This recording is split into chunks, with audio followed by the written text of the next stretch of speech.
तपाईहरु एकदम सावधान रहनु होला। अहिले जताततै मेला लागिरहेको छ।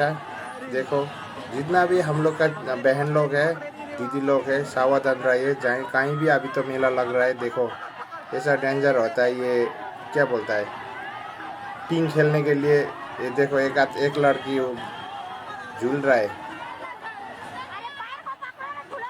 सावधान रहे, सावधान पहले से थोड़ा।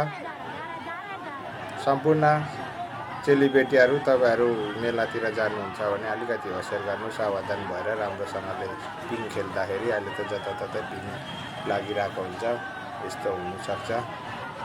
मिसिनको केही भरोसा हुँदैन। र हजुरहरूले यो भिडियोलाई सक्दो सेयर गरिदिनु होला, अरूलाई पनि सावधान होस्। र हजुरहरूले जति सक्दो माया गरिदिनु होला। तपाईँहरूको दाइ, तपाईँहरूको भाइ हो, सकेको फलो गरेर सपोर्ट गरिदिनु होला सम्पूर्ण मित्रहरूलाई है त।